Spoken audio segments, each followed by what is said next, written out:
नमस्कार दोस्तों, हमारी आज की कहानी का नाम है स्वार्थी। माफ़ करने वाले का दिल बहुत बड़ा होता है। बहू, अपनी सास जेठ और जेठानी को माफ़ कर दो। मैं ये नहीं कहता कि इनका गुनाह माफ़ी के काबिल है, पर मेरे कहने पर हो सके तो इन्हें माफ़ कर दो। तुम अगर इस घर को छोड़कर चली जाओगी तो मैं अपने आप को कभी माफ़ नहीं कर सकूँगा, क्योंकि घर का मुखिया होने के कारण घर में होने वाली किसी भी घटना की जिम्मेदारी मेरी होगी। मेरे रहते मेरी बेटी और मेरे घर वालों ने तुम्हारे साथ ऐसा कर्म किया, इसका जिम्मेदार मैं स्वयं को मानता हूँ। मैं सिर्फ तुमसे विनती कर सकता हूँ कि तुम मेरी बात मान लो। मानना या ना मानना ये तुम पर निर्भर करता है। अगर तुमने इन लोगों को माफ़ कर दिया तो तुम्हारे आगे यह लोग बौने साबित हो जाएंगे। यह तुमसे कभी भी आंख मिलाकर बात नहीं कर पाएंगे। रागिनी के ससुर ने उससे विनती करते हुए कहा। रागिनी की सास ननद जेठ और जेठानी अपराधियों की तरह सिर झुकाकर चुपचाप खड़े हुए थे। रागिनी ने उन लोगों को नफरत से देखा, फिर गुस्से में बोली, पिताजी, मैं इन लोगों को कभी माफ़ नहीं कर सकती, विशेषकर अपनी जेठानी और ननद को। रागिनी ने गुस्से में जवाब दिया। बहू, एक बार मेरी बात पर विचार अवश्य करना। अगर तुम ऐसा करोगी तो मैं तुम्हारा यह एहसान कभी नहीं भूलूंगा। मैं तुमसे वादा करता हूँ कि आज के बाद इस घर के लोग तुम्हारे साथ ऐसा कुछ नहीं करेंगे जिससे तुम्हें कोई शिकायत हो। रागिनी के ससुर ने गंभीर लहजे में कहा।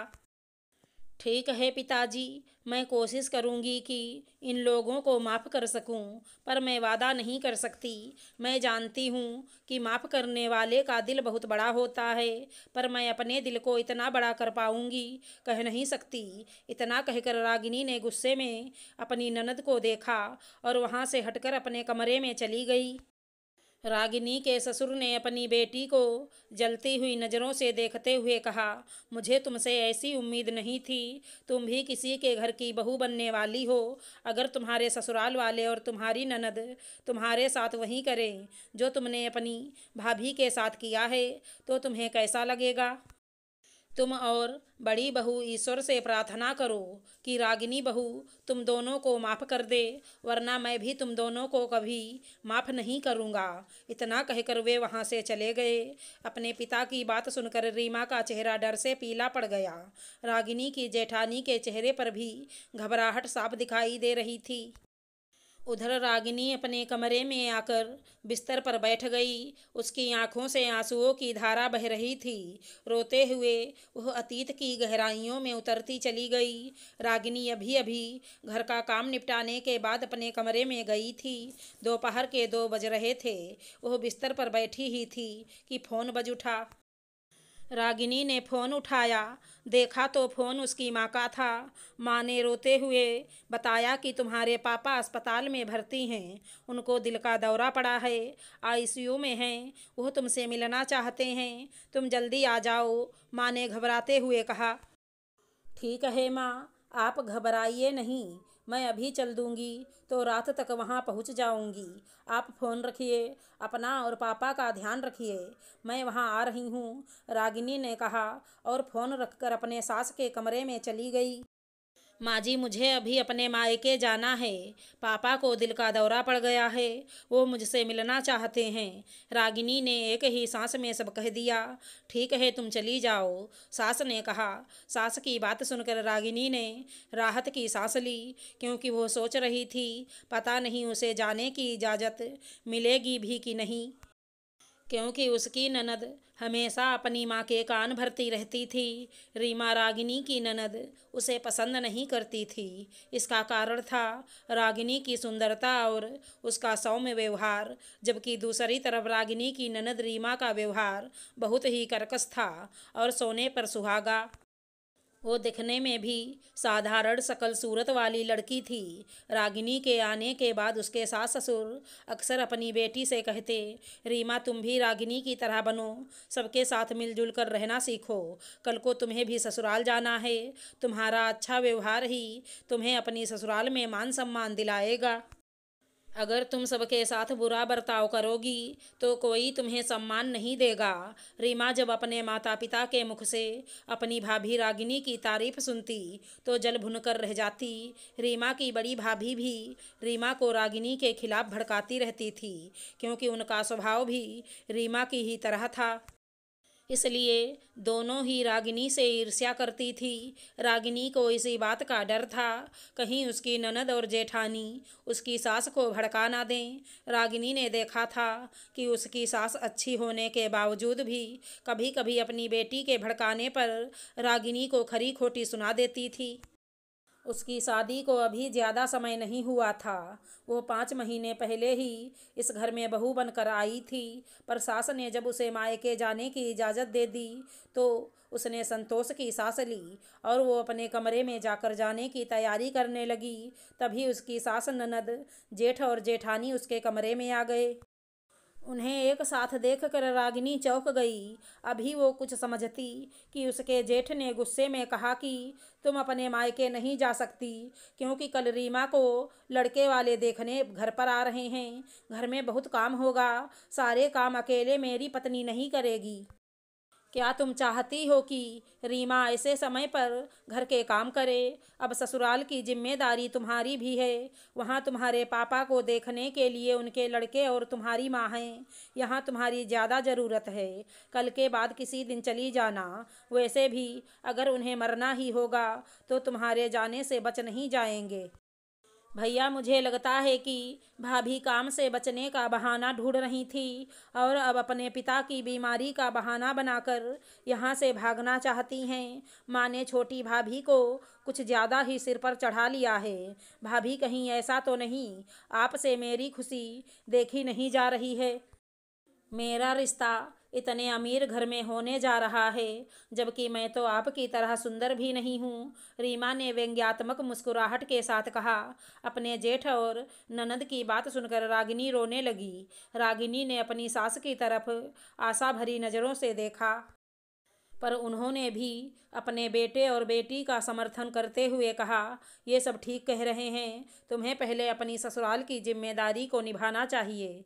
जेठानी ने भी तमक कर कहा, मैं कोई नौकरानी नहीं हूँ जो घर की सभी जिम्मेदारियों को अकेले उठाती रहूँ। रीमा के ससुराल वाले आ रहे हैं, घर में कितना काम है, और ये महारानी जी बाप की बीमारी का बहाना बनाकर यहाँ से भागना चाहती हैं। उन लोगों की बातें सुनकर रागिनी ने कहा, मैं जा रही हूँ, यहाँ का काम आप लोग कर सकते हैं, नहीं तो किसी खाना बनाने वाली को बुला लीजिए। पर अगर मेरे पापा को कुछ हो गया तो दोबारा लौट कर नहीं आएंगे। तब रागिनी के जेठ ने कहा, अगर हमारी इजाज़त के बगैर तुम यहाँ से गई तो फिर इस घर में आने की ज़रूरत नहीं है।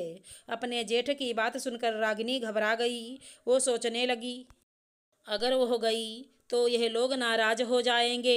अगर इन लोगों की नाराज़गी की बात पापा को पता चली तो उनकी तबीयत और बिगड़ सकती है। अभी उसकी शादी को ज़्यादा समय भी नहीं हुआ है। इस समय घर में उसके पति और ससुर भी नहीं थे। वह लोग कल सुबह तक आएंगे। वह क्या करे ना क्या ना करे, रागिनी को कुछ समझ नहीं आ रहा था। रागिनी ने अपने पति को फ़ोन किया तो उसका फ़ोन स्विच ऑफ बता रहा था। ससुर का भी फ़ोन नहीं लग रहा था। फिर रागिनी ने अपनी माँ को फ़ोन मिलाया और उनसे कहा कि कल उसकी ननद को लड़के वाले देखने आ रहे हैं। यह सुनकर रागिनी की माँ ने कहा कि तुम यहाँ ना आओ, पहले अपने घर की जिम्मेदारी को संभालो। अपनी माँ की बात सुनकर रागिनी चुप हो गई। उसका मन बहुत बेचैन हो रहा था, पर वो मजबूर थी। उसने पूरी रात जागते हुए बिताई। सुबह उसे अपने पति का इंतजार था, पर ट्रेन लेट होने के कारण वह दिन के 12 बजे घर पहुँचे। उसी समय ननद की ससुराल वाले भी आ गए। रागिनी का किसी काम में मन नहीं लग रहा था, पर उसे करना ही था। वो होठों पर झूठी मुस्कान लिए घर के कामों में लगी हुई थी। ननद की ससुराल वाले रात का खाना खाकर जाएंगे। जब इस बात का ऐलान उसकी सास और जेठ ने किया तो रागिनी का मन दुखी हो गया। क्योंकि अब वह आज भी अपने पापा को देखने नहीं जा सकती है। ननद के ससुराल वाले रात 9 बजे तक चले गए। उन्हें उसी शहर में किसी अपने रिश्तेदार के घर में ठहरना था। अभी वह लोग गए ही थे कि रागिनी का फ़ोन बज उठा। फ़ोन की घंटी सुनते ही रागिनी का दिल धड़कने लगा। उसने फ़ोन उठाया। उधर से उसके ताऊ जी की बेटी की आवाज़ सुनाई दी। उसने कहा, चाचा जी तुम्हें याद करते हुए इस दुनिया से चले गए। अपने पापा की मौत की खबर सुनते ही रागिनी के हाथ से मोबाइल गिर गया और वो वहीं फर्श पर बैठकर रोने लगी। जब उसके ससुर को पता चला कि रागिनी के पापा अस्पताल में भर्ती थे, उसकी पत्नी, बेटी, बहू और बेटे ने उसे मायके जाने नहीं दिया, तो वो सभी पर बहुत नाराज हुए और उन्होंने तुरंत रागिनी के पति से कहा कि वह रागिनी को लेकर उसके मायके जाएं। रागिनी अपने होश में नहीं थी। वैसे ही स्थिति में वो अपने मायके पहुंची। वहां अपने पिता के पार्थिव शरीर को देखकर उसका कलेजा फटा जा रहा था। दूसरे दिन अंतिम संस्कार के बाद उसके पति उसे मायके में छोड़कर वापस चले गए।